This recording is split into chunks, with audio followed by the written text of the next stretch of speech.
Hello guys, welcome to our channel loving birds. তো আমি কালকেই তোমাদেরকে বলেছিলাম যে আমরা এসেছি কলকাতায়, আর কোথায় কোথায় ঘুরবো সেগুলো তোমাদেরকে দেখাবো। তো আমরা আজকে সকালে একদম রেডি ফেডি হয়ে আজকে বেরিয়ে যাচ্ছি। আজকে আমরা বেশ কয়েকটা জায়গায় ঘুরবো।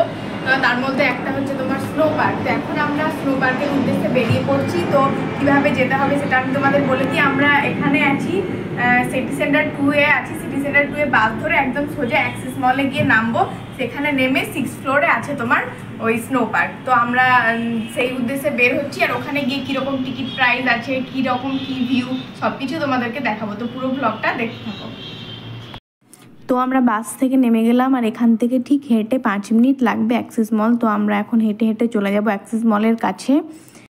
বাসে আমাদের 12 টাকা করে টিকিট নিয়েছিল এক একজনের। আমরা দুজন ছিলাম, 24 টাকা। আর ওই যে তোমরা দেখতে পাচ্ছ আমরা অ্যাক্সিস মলের কাছে প্রায় চলেই এসেছি। এবারে আমরা মলে ঢুকে যাব, আর তারপরে ওখানে গিয়ে 6th ফ্লোরে আছে তোমার স্নো পার্কটা। তো ঢুকি, দেখা যাক কীরকম কী নিয়ম কারণ আছে, সব কিছুই তোমাদেরকে ভিডিওতে জানিয়ে দেবো। আর হ্যাঁ, বাসে করে আসতে আমাদের প্রায় 20 মিনিট মতো লেগেছে, তার বেশি কিন্তু সময় লাগেনি। তো তোমরা দেখতে পাচ্ছ আমরা এখন লিফটের মধ্যে উঠে গেলাম, আর এরপরে আমরা লিফট থেকে নেমে যাচ্ছি। এই যে চলে এসেছি 6th ফ্লোরে, অ্যাক্সিস মলের 6th ফ্লোরে স্নো পার্ক। তো এখানে দেখতে পাচ্ছ টিকিট কাউন্টার, আর এই দিকের ব্যাকগ্রাউন্ডগুলো সবই দেখতে পাচ্ছ তোমরা।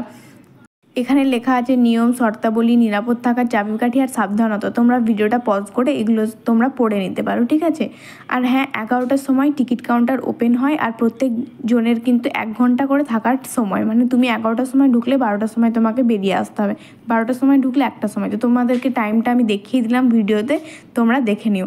আর আমরা ঢুকেছিলাম 11টা বাজার ঠিক 5-10 মিনিট আগে ঢুকেছিলাম, কিন্তু একদমই কিন্তু টিকিট আমাদের দেয়নি যতক্ষণ না পর্যন্ত 11টা বাজলো।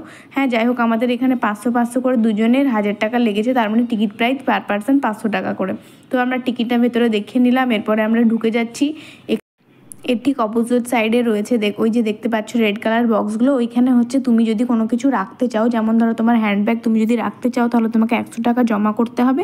তুমি ব্যাগটা রাখবে, আর তুমি যখন চলে যাবে তখন তুমি 100 টাকাটা আবার নিয়ে নেবে, আর সাথে ব্যাগটাও নিয়ে নেবে, ঠিক আছে। এটাই হচ্ছে নিয়ম। এখানে দেখো আমাদেরকে একটা ব্যাগ দিয়ে দিল, সেই ব্যাগে আমরা আমাদের যে জুতোগুলো পরেছিলাম সেই জুতোগুলো ভরে দিচ্ছি। আর ভেতরে পরার জন্য আমাদেরকে দিল একটা জ্যাকেট, গ্লাভস আর জুতো। তো এগুলো আমরা এখন পরে নেব, যেহেতু ভেতরের প্রচুর ঠান্ডা, পড়তেই হবে, তা নাহলে তো অবস্থা শেষ।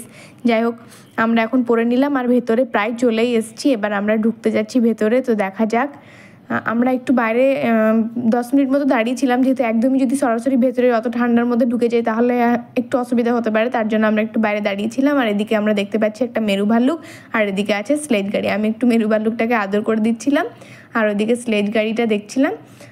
তারপরে আমরা এবার ঢুকে যাচ্ছি ভেতরে। আমি খুবই এক্সাইটেড ভেতরে যাওয়ার জন্য, কারণ যেহেতু 500 টাকা দিয়ে টিকিট কেটেছি, তো এক্সাইটেড তো হবই। যাই হোক, আমরা এখানে একটু দাঁড়িয়ে আছি, আর এখানেই যে আমরা মানে মুখ থেকে ধোঁয়া বেরোচ্ছে, একদম শীতকালে যেরকম কথা বললে মুখ থেকে ধোঁয়া বেরোয় সেরকম। তো আমরা এবার দেখতেই পাচ্ছ আমরা ভেতরে চলে এসেছি।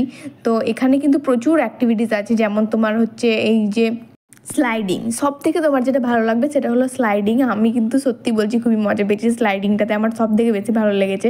দেখতেই পাচ্ছ মুখটা দেখেই বোঝা যাচ্ছে যে কেমন ভয়ে ভয়ে স্লাইডিংটা করলো। যাই হোক, আমারও কিন্তু প্রচণ্ড ভয় লেগেছিলো স্লাইডিং করার সময়, কিন্তু কোনো ব্যাপার না, ভয়টাই হচ্ছে আসল মজা। তারপরে আমরা একটু বরফ ছিটাছিটি করছিলাম, আর এদিকে তোমরা দেখতেই পাচ্ছ যে কেউ নেই, পুরো ফাঁকা। এটা হচ্ছে সব থেকে বড় মজার ব্যাপার, যে এখানে কিন্তু কেউ ছিল না, শুধু আমরা দুজন ছিলাম।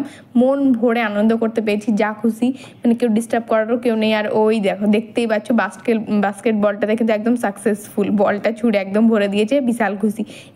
এবার স্লাইডিং করতে যাচ্ছি, তো আমার মুখটা দেখেই বুঝতে পারছো যে আমি কতটা ভয়ে ভয়ে স্লাইডিংটা করেছি, কিন্তু খুব মজা লেগেছে, সত্যি বলছি, দারুণ দারুণ দারুণ মজা করেছি। আর এখানে একটা ইগলুও করা আছে, তো আমি সেই ইগলুর মধ্যে দিয়ে ঢুকছিলাম। যাই হোক, একটু ভয় লাগছিলো যে ভেতরে হয়তো অন্ধকার থাকবে, কিন্তু ভয়ের কোনো ব্যাপার না, খুব মজাই লেগেছে। আর দেখতেই পাচ্ছ এবার আমি আবার স্লাইডিং করার ট্রাই করছিলাম, একবার এটা করছি একবার ওটা করছি। সব থেকে কিন্তু ভয় লেগেছে ওই পাশে মানে একদম ডান পাশে যে 3 নাম্বার যে স্লাইডিংটা রয়েছে, ওইটা কিন্তু সব থেকে ভয় লেগেছে। আমি ওটা কিন্তু করিনি, আমার বর করেছে। যাই হোক, ও খুব মজা করেছে। আর এই দিকে আমরা এখন একদম লাইটিং দিয়েছে, আর ডিজে বাজছিল, দারুণ দারুণ লাগছিল ডিজের সঙ্গে। কিন্তু আমি ডিজেটা তো এখানে দিতে পারি না, কারণ আমার এখানে কপিরাইট চলে আসবে, সেই জন্য আমি দিইনি। কিন্তু যাই হোক, আমরা অনেক বরফ ছিটাছিটি করছিলাম, মজা করছিলাম। আর এদিকে দেখতেই পাচ্ছ ফুল ফাঁকা, এদিকে আছে ব্যাডমিন্টন খেলার জায়গা, আর এদিকে আছে বাস্কেটবল।